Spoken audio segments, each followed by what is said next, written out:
All right, welcome back. So this video builds on top of what we did in the last video, where we implemented a simple recursive solution to calculate the nth digit of the Fibonacci sequence. And I want to talk about its performance in this video, talk about its big O notation. Spoiler, it is not very performant. It's very slow. And let's talk about why. Like visually, let's just look at it. So this is the tree of recursive calls for Fibonacci of 5. What we actually did, I had an animation in the last video. Okay, so look at how many calls we have. It's a good amount going on for Fibonacci of 5. But now let's up it to Fibonacci of 6. And this tree grows very quickly. It's kind of hard to see. I had to shrink the text down. These are a huge pain to make, to be honest. But you can see we have a lot more recursive calls. And now let's go to Fib of 7. This is the last one I could actually fit on the screen. I had to forego my fancy styles here and just go with simple text because it's so crowded. But this grows a lot. For just Fib of 7, this is from 6 to 7. Calculating the next digit involves a lot more recursion. So if we review that, here's our simple tree for 5. Here's what it looks like for 6. Or honestly, I don't even need to do that.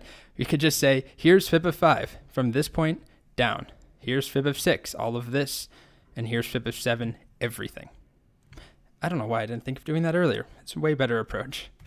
And here's a diagram. I didn't make this. This is from Stack Overflow. And it illustrates the growth, right? This is Fib of 2, 3, 4, 5, 6, and 7.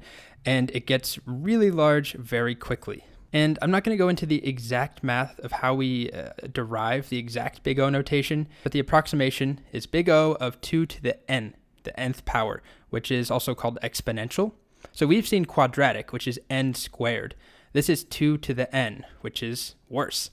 It's really not good, as you can see by this expressive sad face. Here's a graph from the Big O cheat sheet website. We haven't really seen anything in the course that is 2 to the nth, or the exponential big O notation. So you can see here, this is n squared, which has been our benchmark for very bad, slow algorithms. This is 2 to the n, which is very steep. Not quite as bad as factorial, but not good at all. And for the math sticklers, or people who are just curious, who really want to know the exact big O of the Fibonacci sequence, it's not actually 2 to the n. It's actually about 1.6 to the n, which you can read about how it's derived here. But overall, we'll just approximate it as 2 to the n. That's sort of the standard thing that you'll see online.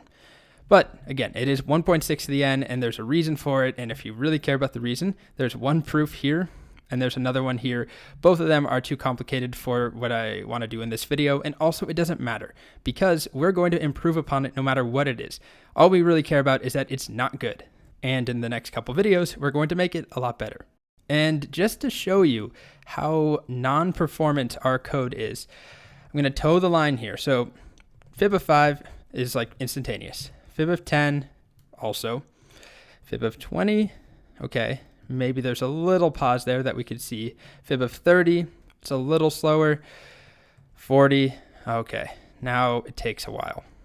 And I'm going to go to 45. And look at how much longer that 45 takes compared to 40. So I encourage you not to experiment with this. We'll see if this finishes. Earlier, I was testing this out and did Fib of 100 without really thinking.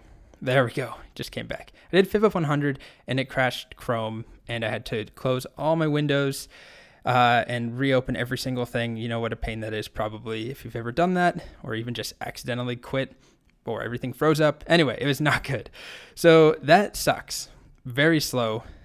Things grow very, very quickly. The time complexity of our current implementation is terrible. So let's improve upon it.